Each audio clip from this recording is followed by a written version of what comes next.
Hey, Sarah. That's Dohida. She's our PYP coordinator. This is Sadia Marie. I know her. And she's Zareen Rashid. I believe you guys know each other? She's going to join you, I guess. Yeah. Offer, I don't know. Are you joining you or something? No. Oh, she's I saw her name. she's at Viola, you know? Oh, On the Viola. Viola, yeah. Sorry. So many of these. And she's Amda. They're cousins, so I'm pretty sure of the Puma. She runs Tribe, an NGO. She's doing incredible work with supporting underprivileged. And we are going to start in a bit. And Ian Forrester. If you the corporate. Take picture. Sure.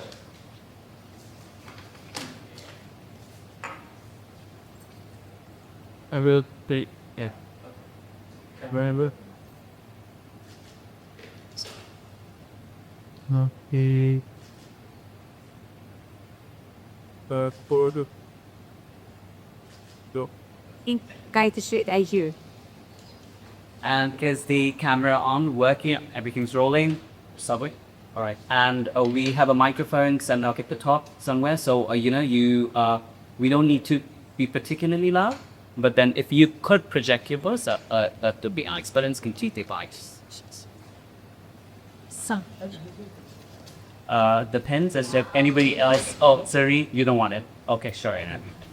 You can take it away. All right. Sorry, and ready is.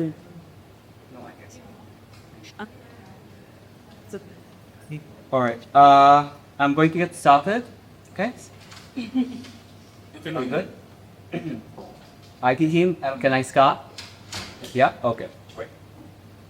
So it's going to be one shot. So we're going to report it at one go, and I'm going to start.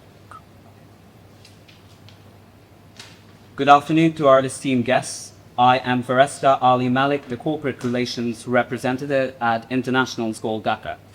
Welcome to the International Women's Day 2026 at ISD. At ISD, we celebrate the achievements of women and their incredible contribution to the community. We are honored to be hosting this prestigious roundtable celebrating the leading ladies of Bangladesh. This panel is unique because these leading ladies joining us here today have taken Bangladesh to new heights with their exemplary leadership, entrepreneurship, innovation, and achievements. Our first guest is Ms. Saima Shaukat, who is an iconic businesswoman, Managing Director of AS Telecom Limited, Director of Gears Group, and Director of Dhaka. She has been providing employment to women in the telecommunication, R&G, BPO, and outsourcing industries. Besides providing and uplifting women through her businesses, she actively supports underprivileged girls and women of Bangladesh through her collaboration with various humanitarian organizations and social initiatives. She is the classic example of women for women in today's demanding and competitive arena. Our second guest is Ms. Sadia Marie, who is a board member and senior advisor of Thrive, an NGO supporting underprivileged children, including girls. She organizes school midday meals for underprivileged schools. She's also the director of Marine Foundation, which supports Jaipur Foot, designing prosthetics for amputees, cleft palate surgeries, supports women through Jago Online School at Habiganj, and the Rickshaw Project, of course. Sadia is also a proprietor of Label Salon, through which she empowers women through their appearance. She works tirelessly to ensure underprivileged women are equipped to live their lives as they deserve. Our third guest is Ms. Sara Kareem, who is the founder of Sara Kareem Couture. She is a household name in the capital city of Dhaka, Bangladesh. She's one of the first women to introduce the concept of couture among Bangladeshi ladies. Her intrinsic creativity shown through her outfits is globally recognized in the South Asian community through her extensive collaboration with brands such as Tresemme and Berger Haynes. Sara empowers women to look good, feel good, and fiercely showcase their confidence through the outfits made by her. She's an example of how women can use creativity and create a platform for themselves. Our fourth guest is Ms. Anna Rahman, who is the board vice president of Thrive. Thrive is an NGO which is actively feeding hungry children in the impoverished communities of Bangladesh. She started Thrive as a small expat startup and then went on to develop it into a full-fledged NGO, which provides healthy meals to urban slums of Dhaka. Amna is a humanitarian and genuinely believes in her calling to look after so many children, especially girls in Bangladesh. Her organization is also strengthening the community by bringing children to school, reducing early marriages, and securing a stable future for the children. A humanitarian to her core. Our fifth guest is Ms. Zareen Rashid, who is an entrepreneur. She is the director of TRZ Group, which is an RNG company, and a director at Baila, which comprises many RNG leaders of Bangladesh. Zareen supports many underprivileged women through her garments manufacturing company.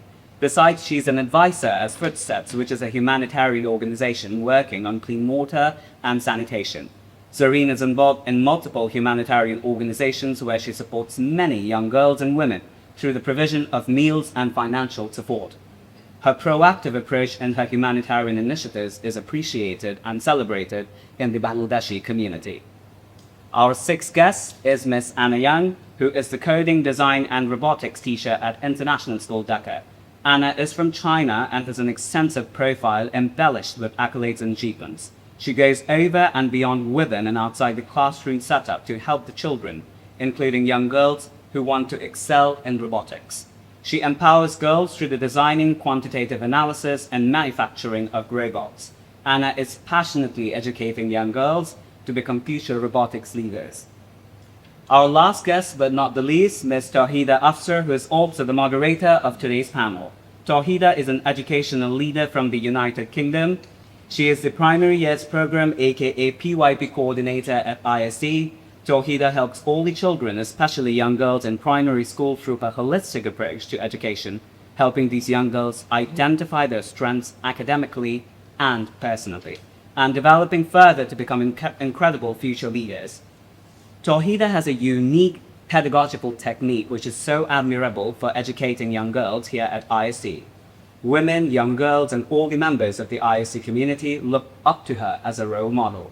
Tawhida, over to you to begin this panel today. Thank you. Those are some big shoes to fill. But before I begin and hand it over to you, Sama, I'd really like to start by talking about why we're here today. So we're here today because today marks the 115th year of celebrating International Women's Day. And I love the theme for this year because it's to give to gain.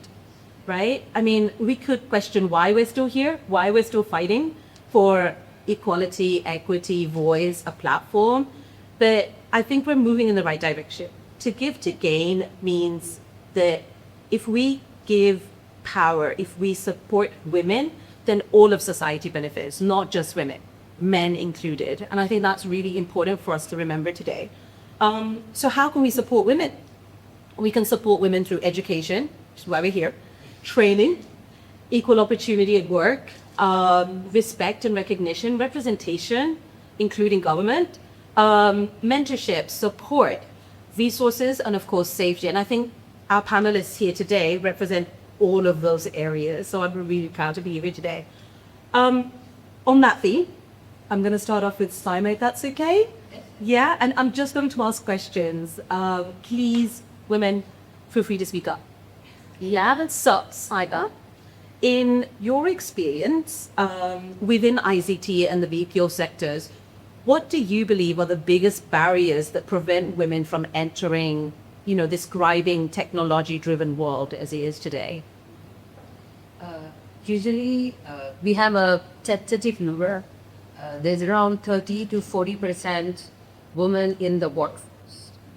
But that is really tentative because we still, in the BPO sector, we do not have the final data as we have for the RNG sector. But still, 30 or 40% is, I must say, it is still very low compared to what could have been. Yeah. And I think some of the adverse conditions you can say is, I think the major one is we don't have devices or girls. See, let's not think about the city areas. Let's think about the rural areas. In a rural household, you see the lack of device, I mean, a computer, a simple computer itself is the being we see that, girls with so much potential from rural areas, they are starting off with, they're starting off with outsourcing.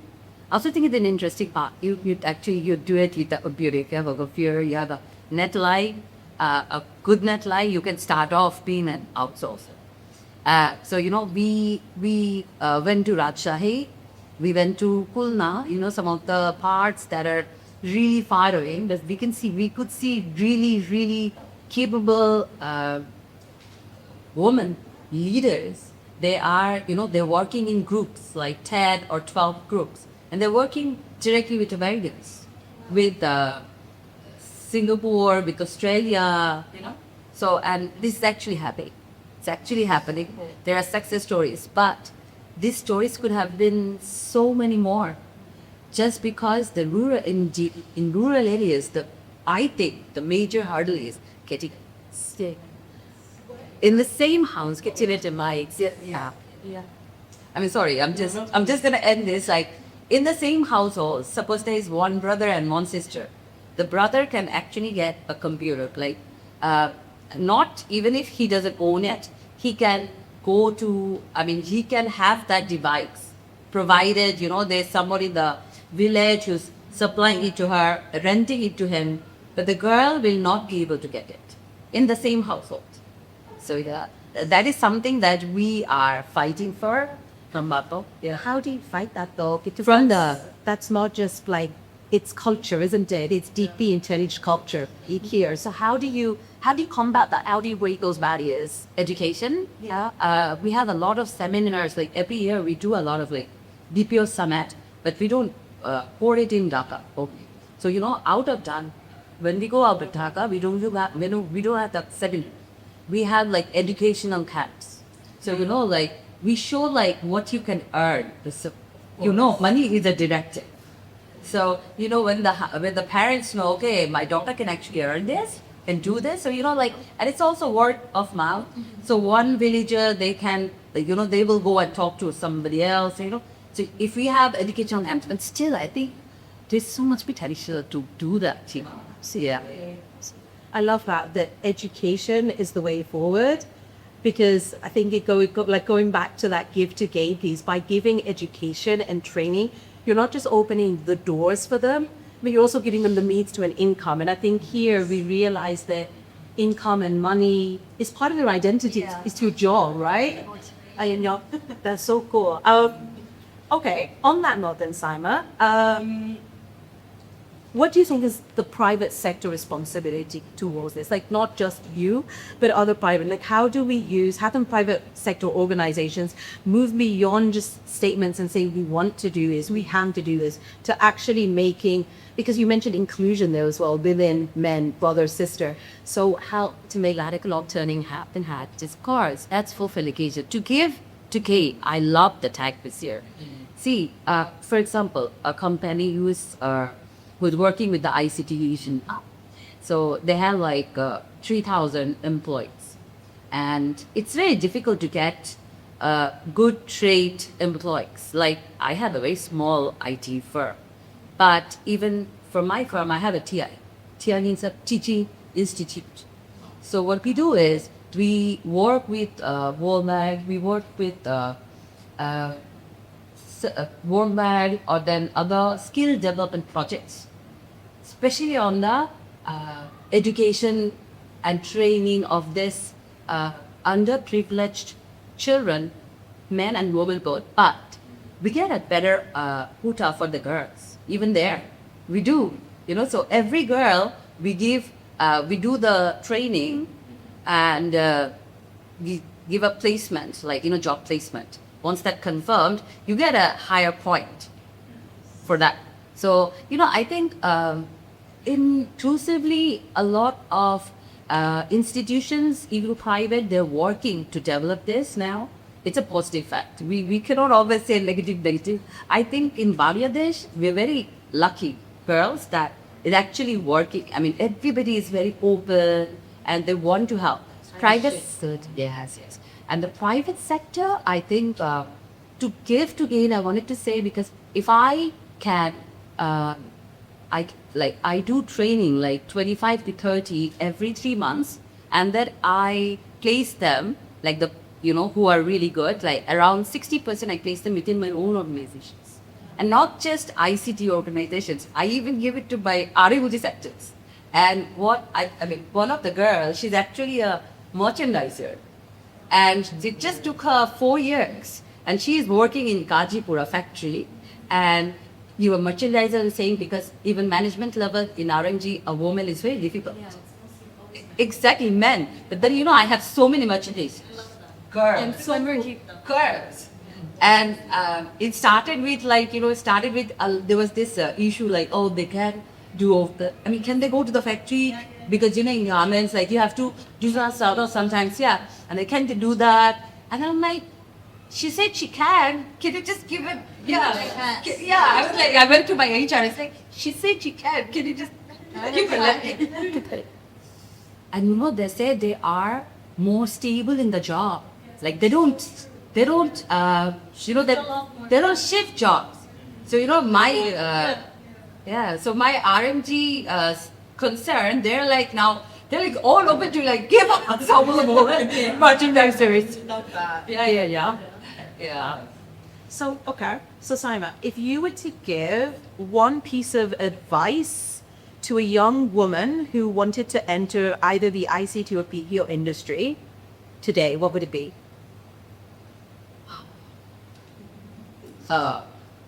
Be confident. Absolutely. Just be confident, because so easy. I think it's one of the most unsaturated market and industries still in Dhaka, Bangladesh. And there's so much opportunity. Just be confident it can go ahead. That's so easy. I love the idea of confidence, because I think so many of us, and young women, and I see it even at ISD with my kind of grade 5 students right now, they have so much potential. They have so many ideas, but they just don't have the voice or confidence to voice it. Just need a job. They need the time to get it. Absolutely. On that note, I'm going to head towards you, Sarah. Is that okay? Yes. Talking about confidence, actually. You've kind of taken the tour world, like in Bangladesh, to new heights. When I first arrived to Bangladesh, one of the first brands that I owned was Salabaru, which is really cool. So it's nice to be here with you. I'm going to say that you use creativity, raw creativity, to kind of channel your industry, right? What are the challenges in Bangladesh faced by you when doing something like that? Like if I had a young woman who said, Miss T, I am so interested in makeup, but how do you turn that into this industry, into this platform that you have? So we work with a lot of, so in fashion, basically we work with a lot of artisans who are female, and of course they come from the lower income field. So some of the challenges that we had were, I can't leave my family, and my husband will monitor me. So then we overcame that by actually setting up these clusters. That's my model team now. So we have these little clusters where women work in their own environment, so many of them even in their homes. And then we have one lead team member who would go, give all of the work, say for the week, and then collect it at the end of the week, bring it to me, I will make the payment, and then they will go. So that has actually been transformative for them and for us as well, because we're not even necessarily hiring these huge spaces for we do have the factory where we have some thermalisa, but most, especially in a spill out time where the orders become triple, so that's what we do. We rely a lot on women who actually work from their own homes, and so that's how we overcame this whole thing about, I thought, well, I'm pregnant, I'm having a baby. But now, no matter if they're pregnant, no matter if there's a small baby at home, husband is, we can overcome all of that because she's really working in the mobile environment. So, and there's two things, if that's okay. I love that. So, there's a brand in the UK, I'm sorry, I'm going to have to say this. There's a brand in the UK. I love that you've been doing this already, because there's this textiles brand in the UK. I'm not going to mention the name. but they have only just started doing I'll share it afterwards. And they've only just started doing that. They've only just, knitting in the UK, right? Wool knitting is such a skill, right? And they've only just started doing that, like actually handing over the materials to women, pensioners, women who are pregnant, women who have this. They've only just started in 2005, right? Last year, they just started. You've been doing that for so long already. Yeah, and the thing is that, you would think that that is not effective, but it is. They always meet their targets. Yeah, they're never late, so no matter what else, the responsibility. I get my work on time, so as long as I get it on time, and we pay them very fair wages, it's a win-win. So There's also that element of agency, the entrust that we hand it over to them. And we know, right, that if we're trusted and we're given ownership of our work at the agency, we value it even more. So we will meet those demands. We will do that. I think as women as well, so much of our identity is being a mom, is being, provider of the home, you know what I mean? And yet you're also giving them that identity. And it's a role model for other women in the village and other people, and their own children, the those, right? That's so cool. okay. And the economic freedom that offers them, or financial independence that gives them, changes the whole dynamics in the whole house. There's no more, husband being, nasty. There's more messy. Respect goes up. This is an early member of the family. So it changes the kids have access to better education, where there's more money in the family. So yeah, It's got big generation, trickle down effect. so many levels, right? So many perspectives. Okay, what motivated you though, right, to personally work in these areas of social impact? So to begin with, of course, I was always interested. But then, actually, the real reason was again the artisan. So this was my grandmother who actually had all of these artisans that she used to work with. I think all of you know must, right?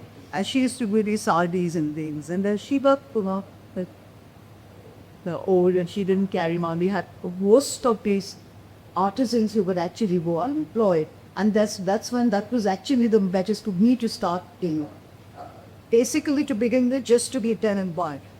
And then, of course, it really took off. And today we employ many more than that poverty that he began again. That's so interesting, because I think in Bangladesh as well, like big show art, the stitching, the kappa stitching as well, so they become dime art forms.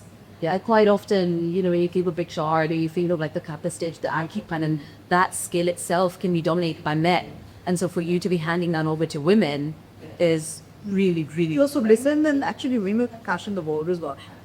Right? You've seen your grandmother sewing, you do 56 embroidery, or you were asking her to tailor or stitch her something. But it was of course not seen and perhaps not valued. Now we're living in an age where to monetize that. You have a sense of fashion. Look at the number of boutiques that have come up. That's just this fashion, the exhibition, 150 stalls selling just archive pieces, and not nice designs. Realize that if you have the sense of fashion and style, then we can monetize it, because that could be your independence. Yeah, So it's a bit SUP, true, definitely. What would you say? And I really like it you said about how there's a boutique kind of opening up, and fashion has really taken off, because that's the other piece. Like Bangladesh, in terms of fashion, when you think about it, I think India, maybe Pakistan, the Bangladesh itself isn't really the form. So I really like that. What would you say, especially in your field with like fashion, with picture? What would you say has been the biggest impact? Like, if you were proud of one thing that you were to, what would you say that was? Actually, it would be to remember that they actually got it. But then, of course, it's not just that. We have people from your school who, young girls who say, I'm on a summer break and I want to do some modeling. Now you don't have to pay me. You see them and they don't need the money. But this is something for their confidence. This is something, it's about self-discovery. So I'm like, yeah, okay, somebody come on, already got something. So that aspect is there. Then what I mentioned about entrepreneurs, so many entrepreneurs who are, they're either online, it's not like they have any store. You may not even know that, but they do their little bit of selling. And I'm sure that, they employ people as well. So you put down bed and Or quick question there. Oh, just what were you proud? oh, I think it's given me a lot of confidence. It's given me a lot of confidence about the fact that I can imagine something and then sketch it on a piece of paper and then actually make it and then we promote it and then people love it, and then people want pay good money for it. It's a huge high.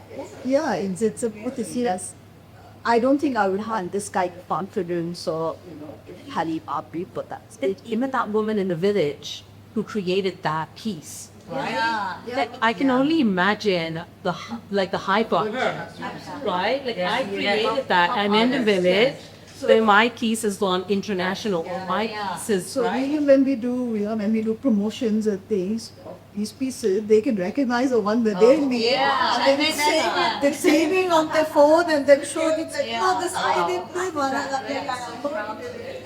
Stupid. Well done. Okay, thank you. I'm gonna kind of move towards Sadia, if that's okay. So Sadia,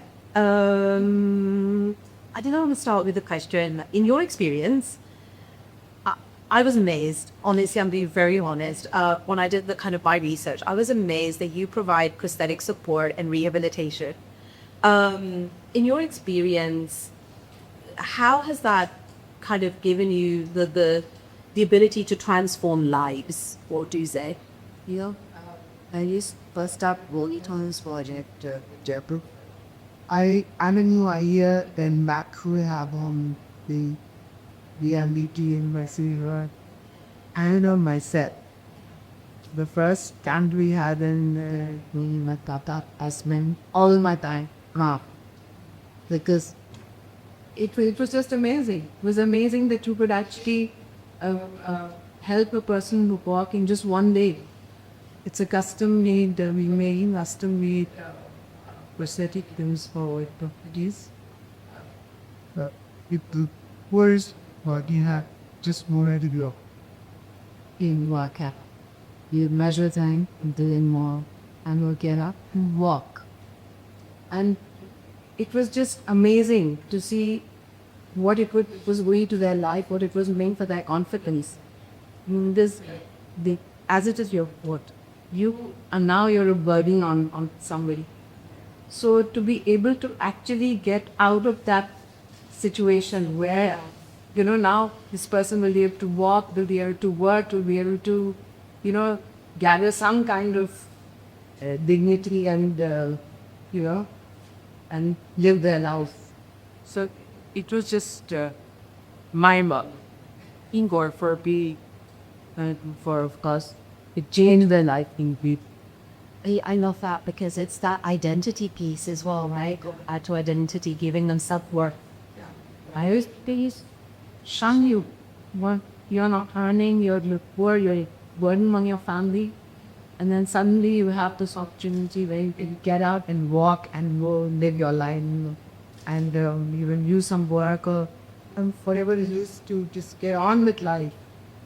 With pride and dignity and Suddenly, what motivated you? What was it? Was it the CAs? Was it? Yeah, actually, I'm from Jaipur. Yeah, I have been familiar to the Jaipur for my whole life. So, I also knew that this was the cheapest prosthetic limb in the world to make. And it just so happened that Anna and we were visiting who was tour. Yes. And we saw hundreds and hundreds of people moving handicapped with nothing to look forward to. There's no post-care or there's rehabilitation or None of that.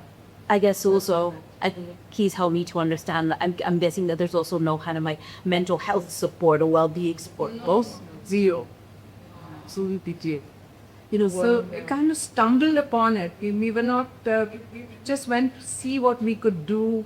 And what is the normal procedure for the donors, the Jaipur, for what would the long life process? Was it like, oh no, they take a picture, just be carried home and just stay in bed or whatever is Ever very expensive, yes, that we So initially, the hospital told us that are we going to pay for it? How is this going to work? So how it actually works is that we bring already from Jaipur. artisans. You're actually artisans. They're not daughters. They're artisans. The key has then we measure a patient. We I'll show you where always breathe. Show you this so kicked out so this is what a Jaipur puri looks like. This is the foot, and this is a polypropylene material that we use to mold it. So then it keeps this material, it becomes like dough, and then they measure first and they create, and then just kind of put it on the entire buckles and we just walk. I think that's amazing. And you said the artisans create this, right? So I love that. So it's not doctors, it's you kind of combine the two fields. The doctors and then the artisans and the people who came were actually wearing the Jaipur from themselves. Decided to sort of give their life to KG, so really helping others. You put the Jaipur furs? Yeah. That's amazing. So I know for a Jaipur, it is known as It's known as like I think cited 113 million worldwide now. Worldwide. Really brought it to Bangladesh. People who the impact that must be having, like you mentioned trickle down effect, right? I'm thinking straight away in a world that's thinking about mental health and disabilities, even moving away from that language, right? That you're differently abled, right? You are basically making it differently abled. They are abled, right? They have ability. So on the game, not just you. LC. That the majority of you found confidence they get when they have the prosthetic support. And it's actually, I've seen some of your videos, actually during the course of the day that they come and, iridium crutches. They come in the morning and the evening with the limb. That you can show you the video. Yes, please. They do some training, I think, on those bars. Right? They do the spreading again, of course. So amputations that are above the knee are more difficult and need some time to but the ones that are below the knee, just put it on a machine and move up. So, Sari, I'm going to ask you then, how do young entrepreneurs or how do you start this? How do you combine, your business and social impact the way you can have? Because so many of us, and especially, I'm going to say it here at ISD, our students, they want to be in business, they want to do, but how do you combine the two together to have such Like social has a way. Yeah, if you want to do it, you can. And if it's important to you, you will find the time. You believe and find the. And after seeing what we saw, the impact that it had on people, there was no cut. See, empathy, right? Is to have empathy, to be beyond yourself, to think beyond yourself. I think we live in a bubble. No. Case I was living in a bubble. I'm not really cool and then we landed up at this hospital and then There seems some just on the ground that me Marinama. And I mean also the most horrific thing, realize my body staying as such. Yeah. Can I add something? So, we were talking about this morning, combining STEM, which is science, and arts together. So this is, this is what I think is fascinating about your work, is you're combining the artistic side and you're combining the, technology side and putting them together.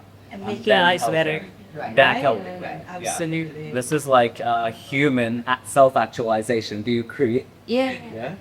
Do you do any other? Do you take your work to schools? Do you talk to other people about it in terms of inspiring other shows? Also, we do most of funding for Modi Foundation comes from our family and friends. And we start post to videos, people in less account to us, and I've never done a project, any project we try, or every time we run out of money and we don't have enough money. I don't know what happens from somewhere. Some door opens and. No, but I must say, generally, people in Dhaka are very generous. And so there is the both sides, so that partner up faith. I think Hamida.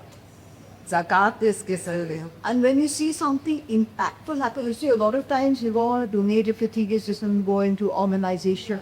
We can't. But if you see it happening on the ground, like this is the. I remember so many people said, I want to pay for a leg.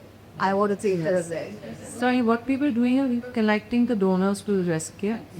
So let's say you've given me and then they would select the person they were there, or I would connect the person to it to them. So when they they were going to be for dinners.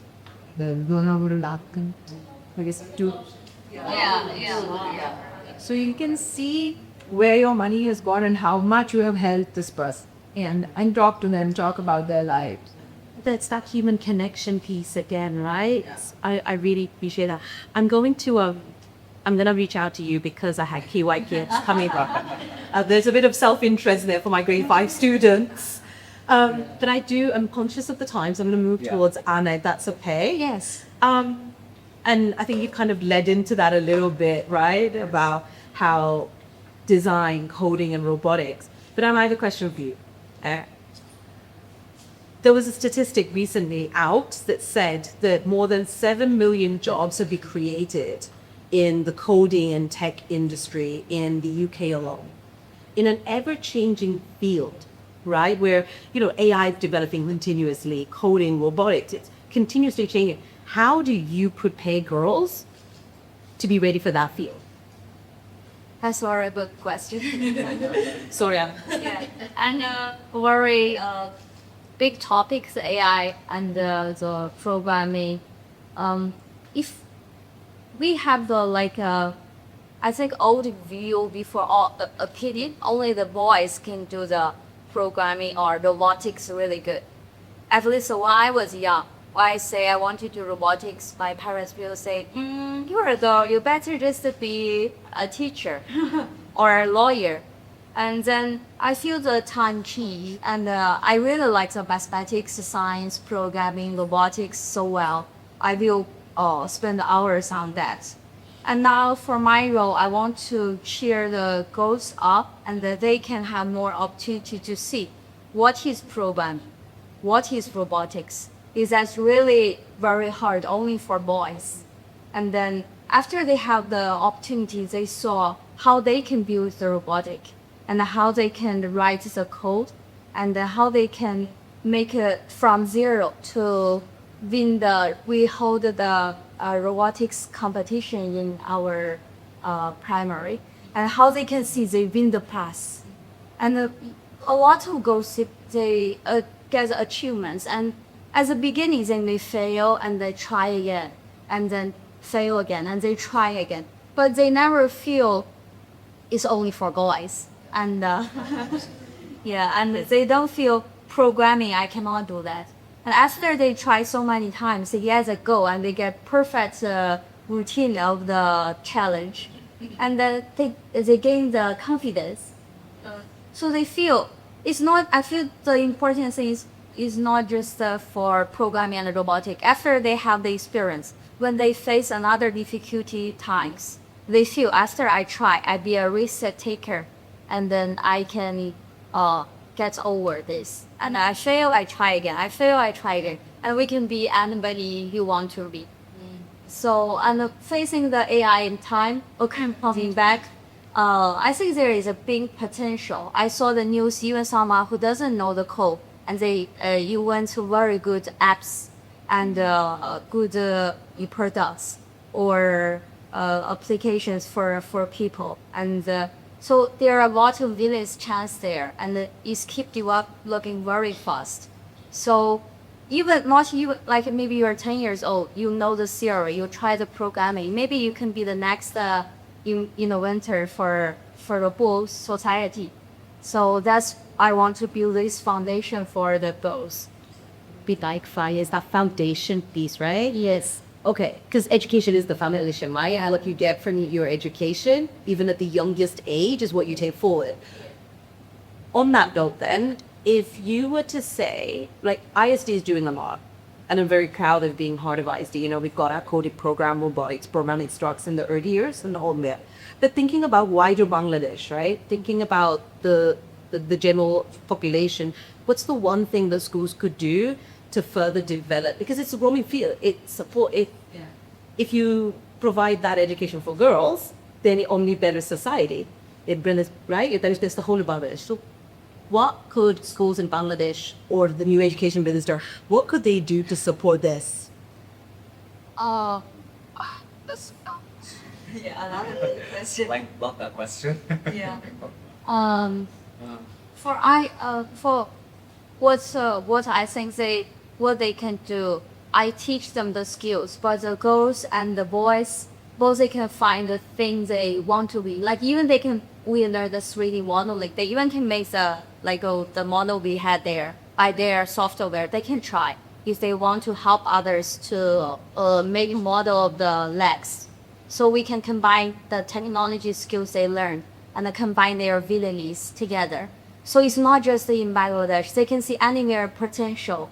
And we also have I saw the society problems too. Someone aircore who is really lonely and lost the parents or lost the children. They can design the brighter programming for the robotic can talk to you. So they can, depends on what they want to do. It's like, I think, have too many potentials.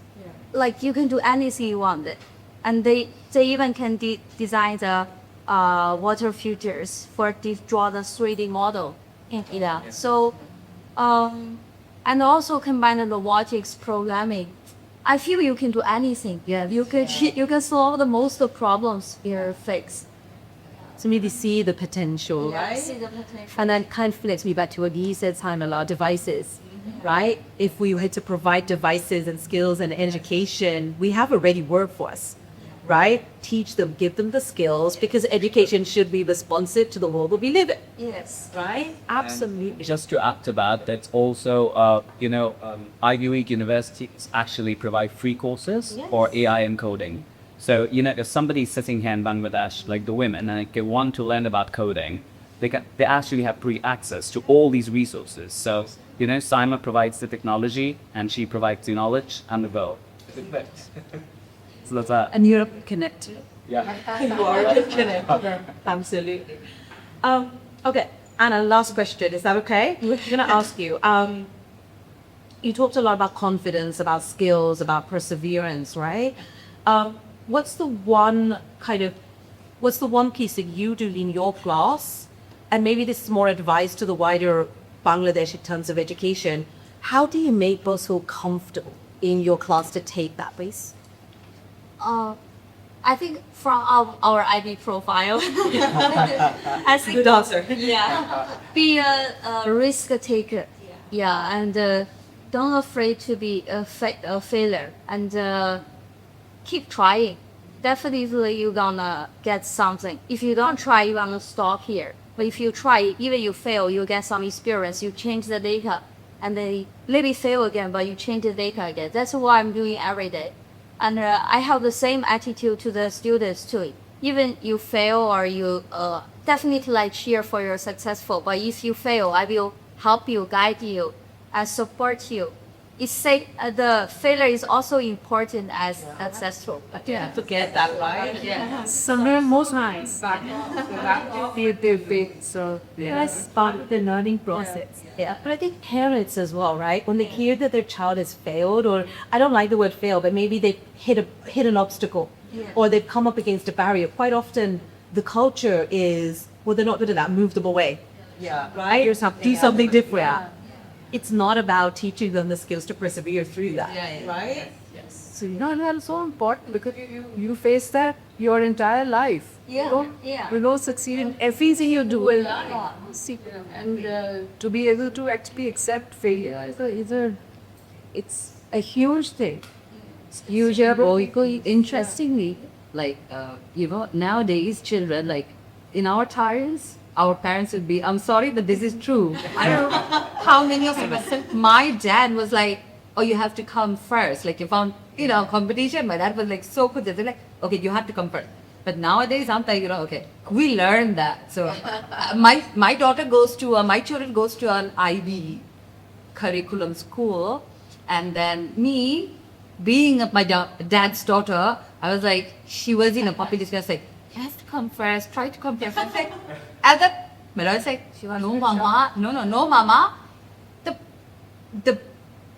The best part is getting, she said a very nice line. It was, I think, the teachers actually thought that the best thing is to participate. It's not about winning.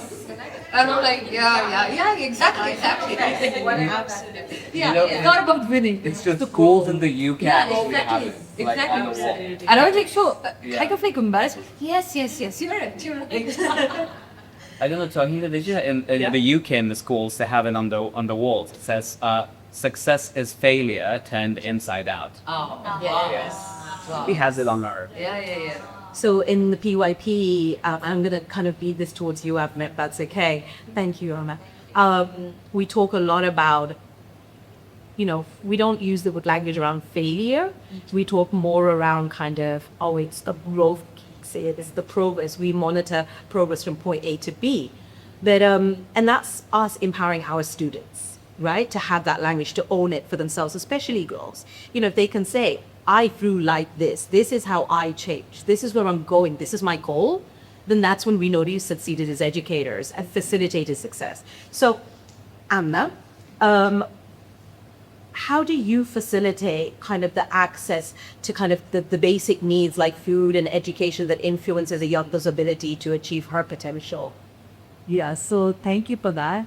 So, we had one success story which we saw evolve in front of our eyes. So there was this one particular school, GLP, and they said, well, we want to be on your waiting list.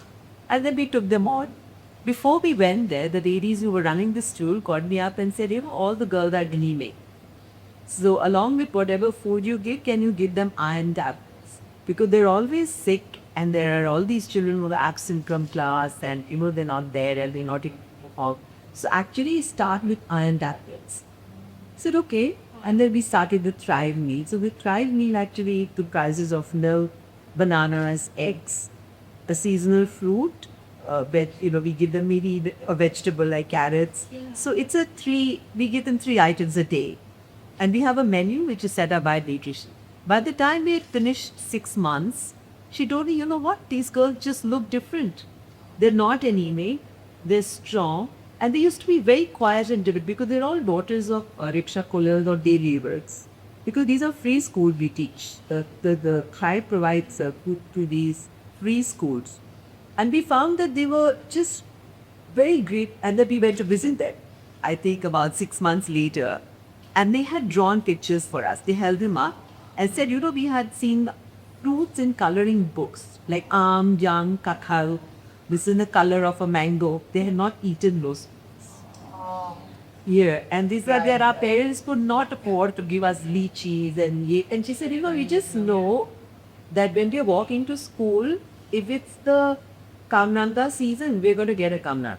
If it's Amura season, it's going to be in the menu. You don't have to worry about it because Boroi season it's going to be. So they became much more confident. Yeah. They became healthier, stronger. And GLP, the school I'm talking about, whenever there is a program, like if you come to us and say, can we do a collaboration with you? Can we send our employee? We'll send them to GLP because they're so interactive. They're so, involved with what's going on. So I think they managed to be that in these children. Really, that's just blown me away because I mean you hear so many kind of areas of empowerment, the role of give to gain, the idea of I think it's Sustainable Development 2, which is about food and poverty. I think you've kind of hit the nail there, but you've also got the idea that we always say, we have a bit of a saying here at ISD, if the home is well, if the child is happy, if the child is full, then naturally education will come.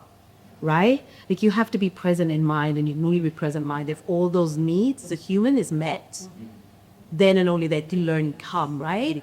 So that's amazing what you're doing. But how did you start it out as a female? If I think of NGOs, if I think of, how did you break those barriers? How did you set that up? So basically we didn't set up Thrive. It was 3 American mothers. They came to Bangladesh and they were traumatized by the poverty. you would see these children at the second circle at Purshan, and they started handing out bananas. Of course, there was the big crowd of people. They said, no, we can't do that. So they went to Koral, one of the slums, and started giving, they went there and said, we're all teachers, we're all educators. Can we give you school supplies? Can we give you utensils? Can we come and volunteer our time? They said, you know what, these children need something very basic. They need food. You could take up to school on an empty stomach, and we don't need all of these fancy things. Can you just bring a banana for it? So these ladies were doing bananas and eggs. And of course, after 2 years, they have to leave because their husbands were with the NSC. And so then they had something like this, like a round table, and they invited NGOs. I was invited because I've always done social work.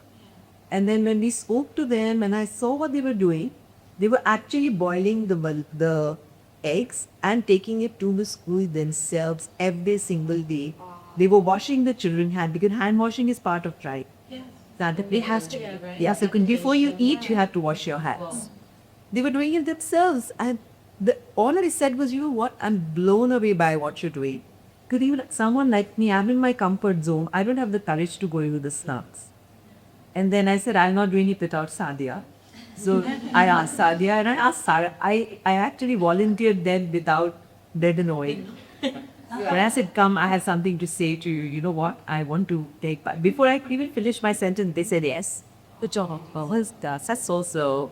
They just went in for this. And also, it was part of our background, our grandmothers. Whenever there was a natural calamity in the country, like flood, our mothers and grandmothers are doing charity work at home all the time. So like we see khichdi being made whenever there was a flood. We see, not underprivileged, poorer relatives living in the moment studying. And our grandmothers taking care of all the relatives and families and village girls. We've seen that. So I really like what you've just said, because I think Forrest and I were talking today, and I think sometimes when we forget in the international world how important it is to start with your own community. The IB believes that international mindedness begins with your own community. You cannot be internationally minded if you don't start with your own community. You have to start a core. You have to look at yourself, it goes inside like circles around you and trickles outwards. And I think we forget that in this globalized world. We forget that we're thinking of like US, or we think of movies like, and it is important. Palestine is important, and we teach our women and our girls to think about these bigger issues, but also to teach them, start small, right? It will build to someday they start small, right? You have the power there. Thank you. I know. That's it. Starts then act. It takes very concept Taught back in our families that you should give to your own relatives and friends who don't have the courage to ask you. Yes. You need to be sensitive to see that there is this relative who's not asking you. They deserve to be heard. Your knees was Yeah, that was our religion. like they had the first hut up there. The zakah? to those first to the First or read. But he also in that connection to then the IB and their philosophy as well, right? I didn't know that. So cool. Even your neighbors, like they say you should not be going to sleep with a full stomach if your neighbor is hungry. Yeah. They just say like what? I really like that. I'm so sorry. I'm really conscious of the time because I could do this forever. I think for us to talk as well. But I like the idea of sustainability as well with what you're doing, Amna, because but what I mean by sustainability is not the SDGs. I mean, you empowered two women, your friends, your community to join you in this endeavor. If you were to empower further women and further girls, especially if you think of our young girls, what would you say to them, or how would you empower them to join forces like this, to come together and work together? Yeah, I mean, it's a sisterhood is important. And, I think we need to just create opportunities, like Nivarji said, opportunities for each other. Yeah. You need to be conscious of what somebody else needs. And you would just create a platform where you just raise each other up, do something. And I think what's very important in Bangladesh, which the children lack, is skill development. We need people to step in to give them those skills. And I find that the main lacking is in maths and sciences. Like sometimes I wish you could have a very good science teacher in Visu, or I wish you could have a very good maths teacher at this school. Somebody would get that potential out from the girls. That can give them the skills, give them the ways how to facilitate that, right? Facilitate that skill to be highlighted. That actually takes me to Zareen, who is employment and skill development. Yes. How do you do that? How would you do that? How do you empower girls to share their skills, to share what they have? The women. So for me, I feel like because of my age, obviously when I started helping or coming out in case of mental there was always a barrier, right? People would always be like, so when I go back, I have long hair. So that was the first thing. You would be like, she doesn't even understand Bangla. What is she talking? She's just gonna be a number girl who's come back, taking over her that day. Granted, no one would give me any importance. I really had to make my place. And talking to this certain crowd is also, I feel like you have to understand their language. The way you use your words is important. You cannot come off as a snob, I would say, right? Or you can also sound as someone you know better than them. I feel like that really creates this divide between them where they cannot trust. I feel like I really sat with them. I would have 20, 30 women in my factory. I would have sessions where I'd take 30 minutes because Baba wouldn't allow me more than that. Because, production time is also very important. So he would be like, you know what, here to do this, make sure it shows some words. But I feel like with time, I would be able to kind of tell a girl's name in the line when I'd be walking in the factory. And that itself gave them recognition. And they would want to come to a session with me, even if it was 20, 30 girls. I would call them, would ask them about their homes, what they're going, and what they're doing. And that's how I came about this project that I did with the kind of man where we created a reusable sanitary guard, actually. I used to make it in the factory. It was sold at 220 taka for that, and it could be used for a year and a half. That's seen that. So, initially it was very hard. They were like, you were the ones that moved us from all these neckers, what we call it, mama, or little pieces of talk, as that's what they use in the outskirts. They were like, and then you told us to move to sanitary napkins, and now you're telling me to go back to reusable. Yeah, let's make it make sense. Then it was been doing it for 4 years now. We were actually the first company in Bangladesh to take it to be STI. You wouldn't believe Bangladesh didn't even have any regulations for reusable sanitary napkins. When I went with them the project to kind of get certified, to get funding from abroad, they were like, what am I going to tell you? We don't even know what the regulations are. So we sat with the entire team for about a month. We copied what India was doing. We got what they were doing. It's sort of similar, right? What they do. And then we finally got it. We finally got it certified. Now other companies that are totally involved. And I'm just saying that only because in terms of skills and all of that, it just really brought out what their practices were. And as I was teaching them more about skills, I got more into what they were actually doing at home, what their daily practices were. And I think once we got closer, everything showed. It's skill connection, right? It's a skill. How to connect, right? That shocks me. I'll tell you why. There is statistics out there that, especially in Bangladesh, when it floods, girls are impacted most because their education, right? If you think of the hygiene, you think of time of the month, they can't go to schools, right? And things like that, and girls and access to education, right? Wading through floods, So that's impressive. A year and a half. And that really connects back to you, design and robotics and coding as well, and designing products for the world and solving the issues we need. Yes. How have you had any measurable success? Is it out? I know you talked about it being, it's now taken on as other companies. But what's your success from that though? Apart from just connecting, which is great. What's your success? What do you take it? To make sure that when we heard The connection to the women. 100%. It made me know so much as a person these out, right?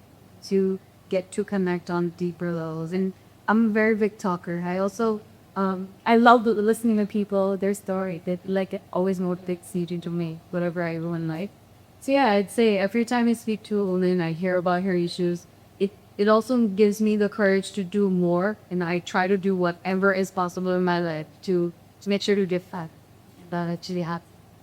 No, it does. But I have a follow-up question. I have in Input Grade 5 goals right now who have just about started their PYKX journey. So it's about, sorry first, I have to do this. I have to connect. See, it's me empowering the girls in grade 5. So you can't tell me no. And the PYPX is about taking on passions and issues that are current, right? It's about our education, the IB being reflective of the world, right? If you were, they have to do action, they'd have to advocate, or they have to take responsibility and do something with the knowledge they gain. If you were to give those girls, being a young person yourself, right, and they hear from you, what's the best piece of advice you would give them, right, to tell them, do better, do more, go out there and change the world? All of you too. What do you say? I feel like taking along what everybody has said, it's so much about happening in yourself, okay? Because I believe the Monte people are gonna talk about you no matter what. But make sure they have good things that they has to be the luxury gets. Because I feel like we're so stuck in the mindset. You see, I work with a lot of people as I just got certified as a health coach. I have to mention that because you get, oh, duh, thank you. Because, I didn't want to just talk. I wanted to have the credibility when I'm talking so that people, because I'm young, I always say that, people don't want to listen. So you don't want to get a degree then. Sometimes that I've worked with a lot of women that come to me and they're always so stuck on this part, especially in my country, right? We as women know that we're always, there's a barrier just because there's like so many things you can't do, can't say, you cannot be because you're, and I feel like younger women also have like growing up disease a lot more. And I feel like as a woman, I would say that no matter what it is that you do, have faith. That if it is something, like you said, it is something you want to do, you believed in it so much that not like his so. I don't like. I think I've taken from all of you to have confidence, have faith, keep at it, right? Don't give up, right? Like I got literally believe in it, right? Where there's a will, there's a way, and fight for it. Right? No, absolutely. Because, you have that inclusion piece between you boys. They said, if my brother can do it, so can I. Yeah. Absolutely. I love that. Yeah. Well, in my house, my little girl runs the house. But I think I want back this line. I think educating the masses, we should start educating the parents too. Because, for a girl's life, it is so important how your parents mold you. Yeah, I think I am more like I think I'm like a lot of my friends, they say, oh, you're a boy. Since I was a kid, like, oh, you're a boy, you're not a girl. You act like a boy. But then, I think because my parents molded me like that, and my dad and my mom both, they were like, if I stayed in the factory till 2 o'clock, my dad would not say anything. If I stayed at a friend's house at 10 o'clock, he would be calling me. Still, did you go home? So that level of molding is very important from the parents. So we need to, even in the rural areas, everywhere, the parents, educating the parents, empowering it. Yeah. There has been a shift there. Yes, and definitely, because I know that women workers, the women who work for me, they would rather have a girl child than a boy child. Wow. Because automatically it's work. I've heard that at your parlor also. The Nana Apa She's all Maya's taking care of their beds. Boys are boys rather. On. As I taking. Okay. Sorry. No worries. But yeah, to add to that, I think Bangladeshi parents are also very receptive today. Yes. They are actually. My mother, she's purely Bangladeshi, and quite some time ago, she was like, you have to get 100%. All that. But now I think she's open to learning. So I think and also to add to what Amna said, and Love and other people, Bangladesh, what's fascinating, although, people like us, we came back after a long time, Bangladeshi as a community, they're all very connected. And you know, what's beautiful about Bangladeshi people is they all help each other. You know, they're all looking after each other, which which is there in other parts of the world, but I think the way people do it with more compassion and love here, you don't find that anywhere else at all. You know, I have to say. They all jump in. That's what I love about Bangladesh. I can open the dialogue for 2 more minutes. If there's any more follow-up questions, if anybody would want to join or contribute to anything, I'd be delighted to provide space. Don't move her. Now everybody's looking at the clock today. All right, so I will close this panel. Thank you to our esteemed panelists for joining us here today. There was so much insight, so much intellect, and so many contributions. Our perspectives have been enriched, and we all have been enlightened through this panel. And I, as a man, has been enlightened by all these ladies as well. I thought you were going to say I as a man surrender. Thank you to the panelists. Thank you to ISD for hosting it. Thank you to the lovely PR team, to the tech team for being here. Thank you. I am Faresta Ali Malik, Corporate Relations Representative at ISD, and we are signing off. Thank you.